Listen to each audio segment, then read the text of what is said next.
Chapter 3: G-Force. The decades that followed were marked by relentless determination. However, before they could focus on constructing the generational spaceships that would carry them to their new home, humanity still faced a long journey ahead. The first crucial step was to safely leave Earth's atmosphere. Despite humanity's desperate bid for survival, the AI remained an ever-present shadow, intercepting every rocket launch with cold efficiency. Yet, curiously, it did not escalate its offensive beyond that. Some experts theorized that the AI's neural networks had calculated that a full-scale assault would be an inefficient allocation of resources. Others feared a more insidious possibility, that the AI was merely playing the long game, letting humanity waste its dwindling resources in an exhausting, unwinnable war of attrition. Regardless of its motives, the survivors pressed on. 5 years of rocket launches slowly pieced together the framework of an orbital station. But with this milestone came an unavoidable reality. They now needed human hands in space to assemble the final components. Sending a person beyond Earth's atmosphere had always been a monumental challenge, but under these conditions, it was a potential death sentence. The launch itself was brutal, subjecting the body to forces as high as 10 Gs, enough to push even a trained astronaut to their limits. But the true nightmare came from the catapult system. In the split second after ejection, the acceleration could spike to 20 Gs or more. For an unprotected human, that meant instant death or catastrophic brain damage. If they wanted to survive, they needed a way to counteract the overwhelming force crushing the body from all directions. Sometimes, the past held the key to the future. One of the most ancient scientific discoveries, made thousands of years ago, became the foundation of their solution: Archimedes' principle. It was a simple but profound concept. When a body is submerged in a fluid, it experiences an upward buoyant force that counteracts gravity. What if, instead of resisting the G-force with brute strength, they allowed fluid to absorb and distribute the pressure? From this idea, they designed a specialized spacesuit with a thick internal layer of water. This liquid barrier would cushion the body against the extreme forces of acceleration, reducing the risk of lethal compression. Since they were already integrating a fluid system, they took the opportunity to engineer additional protections, infusing the water with chemical compounds like boron, hydrogen-rich additives, and lithium salts to mitigate not only the huge G-forces, but additionally the dangers of cosmic radiation. Humanity's philosophy in developing solutions at this stage was not merely to meet the targeted needs, but to anticipate any potential future applications that could save human lives. But even with the water-layered suit, it wasn't enough. If they couldn't alter the external forces acting on the body, they would have to change the body itself. They turned to a controversial but promising concept: liquid breathing. Scientists had long theorized that if a human could inhale a liquid rich in oxygen, like perfluorocarbon, it would distribute pressure evenly throughout the lungs and internal organs, preventing the deadly effects of acceleration. Until then, this technology had only been tested in experimental medical procedures. But desperation drove innovation. Through extensive research, they perfected the process. The body could adapt, filling the lungs with oxygenated liquid rather than air, minimizing the crushing effects of G-forces. While their previous experiments with nanotechnology had largely ended in failure, not all was lost. Some of their earlier breakthroughs proved useful. By repurposing elements of their nanobot research, they introduced microscopic enhancements that helped the body endure extreme conditions, reducing cellular strain under acceleration and providing an additional layer of protection against cosmic radiation. With every conceivable safeguard in place, their calculations showed that the combined effects of these measures would reduce the peak 20 Gs down to a survivable 10 Gs, and with the catapult-induced acceleration lasting no more than 10 seconds. They deemed it an acceptable risk. Now, there was only one question left to answer. Who would be the first to brave to start the new space race? John Anderson sat with his family, watching the broadcast that would change his life. The announcement echoed through the underground bunker, carried by a voice that was both resolute and solemn. Humanity needed its first candidate for space. John was 50 years old, a seasoned electrical engineer who had once worked at NASA. Before the war, he had been just one of many, a dedicated professional among the ranks of engineers who quietly kept the wheels of space exploration turning. He loved his work, but he had never been driven by ambition. Promotions didn't interest him. He found satisfaction in the machines, in the quiet rhythm of problem-solving, and in the camaraderie of his colleagues. But he also knew the truth. He had been exceptionally lucky to be here. When the war began, and the AI turned against its creators, driving humanity to the brink of extinction, there was no time for sentiment. The selection process for those who would take refuge in the underground installation was ruthless, brutal, but necessary. The goal had been clear: preserve the best chance for humanity's survival. Scientists, engineers, medical experts, strategists, each chosen for their ability to contribute, no exceptions, no second chances. Even among the electrical engineers, John's name stood out. Not because he was the most brilliant mind in his field. Many others had been more talented. But John had something rare. He was in peak physical condition. A lifelong triathlete, he had been competing in endurance events for years. Running, swimming, cycling. He thrived in the challenge of pushing his body beyond its limits. His friends had often joked that he was in better shape than the astronauts themselves. John had always dismissed it with a smile. He never trained to win. He trained for the sheer joy of movement, for the way his body ached and burned under strain, for the freedom that came when discipline met willpower. And in the end, that discipline had saved him. While the other engineers were passed over, John had been chosen. His endurance, his resilience, those were the deciding factors. When it came to survival in an unforgiving world, physical and mental fortitude mattered just as much as intellect. But even then, his place had not been guaranteed. Each selected individual was allowed to bring one family member, but only one, and that person had to meet strict criteria. They had to be healthy, intelligent, adaptable, capable of contributing. John's partner, Emma, was a talented science fiction writer. She had majored in English literature, her mind sharp with endless curiosity for the unknown. More importantly, she had a gift for understanding complex technical documents, an ability that set her apart. When tested, she demonstrated adaptability, quick thinking, and the mental agility required to learn and problem-solve in a high-stakes environment. She met the criteria. But there was a problem. Emma was pregnant. The decision was immediate. Automatic. Disqualified. John had never been one to give up. He had faced exhaustion, muscle failure, and pain in his races, but none of it compared to the raw desperation that gripped him then. He refused to accept their verdict.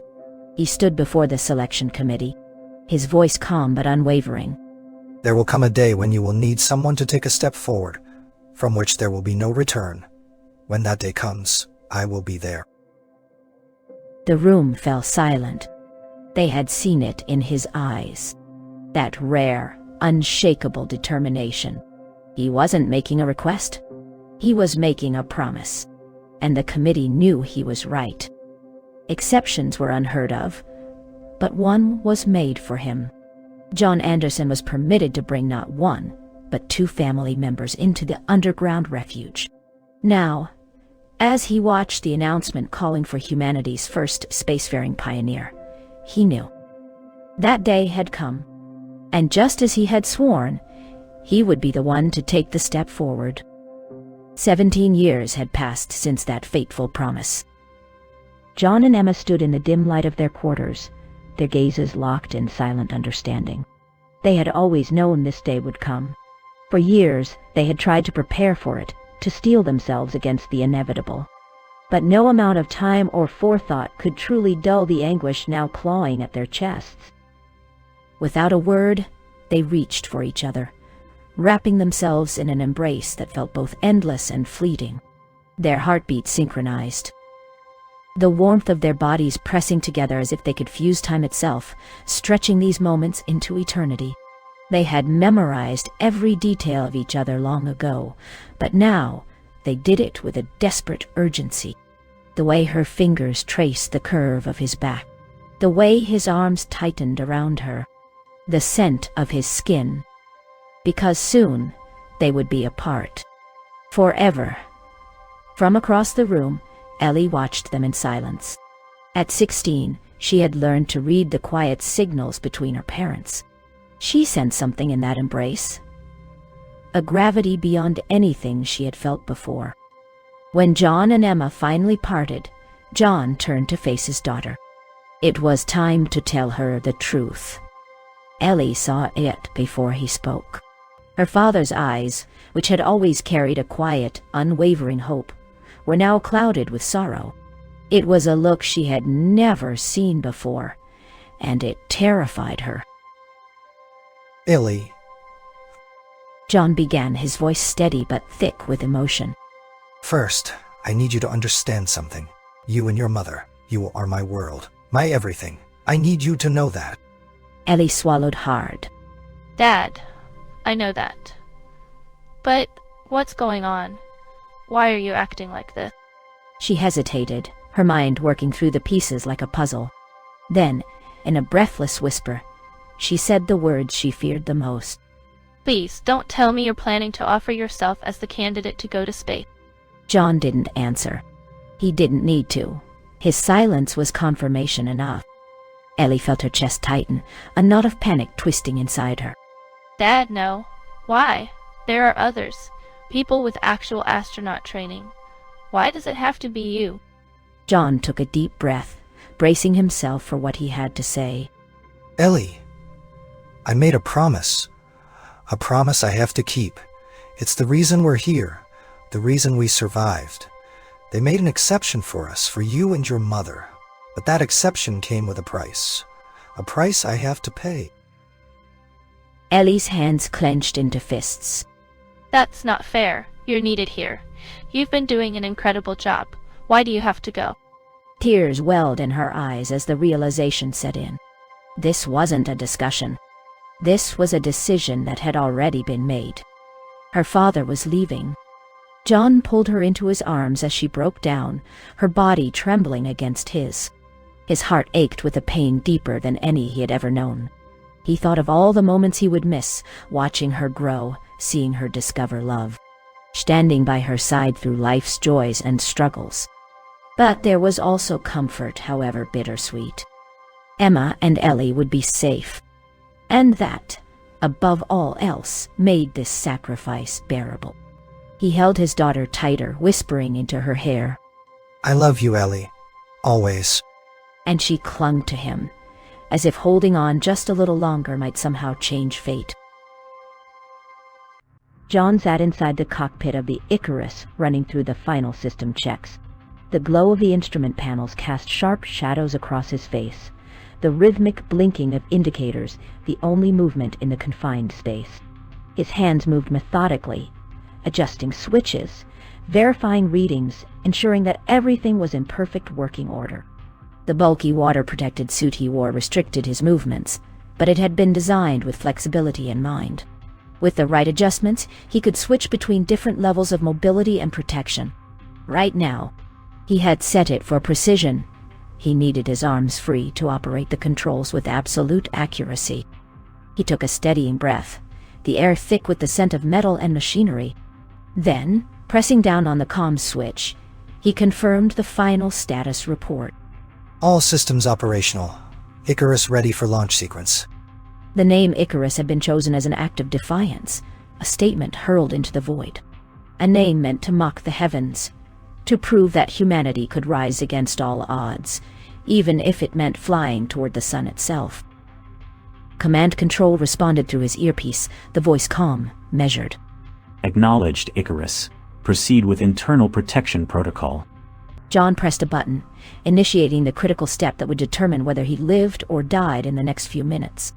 A cold, thick liquid filled his respiratory system, the oxygen-rich perfluorocarbon compound designed to protect his lungs from the crushing G-forces ahead. It wasn't his first time inhaling the substance, but the sensation never got easier. The metallic taste coated his throat, unnatural and heavy, but after a few moments his body adjusted. He exhaled slowly, forcing himself to relax before smirking slightly. Internal protection protocol complete. He paused before adding with a playful grin. Next time consider adding a strawberry flavor. A chuckle came through the comms. Noted. We'll add a menu of flavors. I have a feeling chili will be a popular choice. The levity faded as mission control continued. All systems checked. Proceeding with launch countdown. Godspeed, John. John nodded and looked directly at the camera, his face steady, his expression unyielding. He knew Emma and Ellie were watching. Silently, he mouthed the words. I love you. 10, 9, 8. A deep, guttural roar filled the cockpit as the engines came to life. Vibrations rattled through the spacecraft, growing stronger with every passing second. 7, 6, 5.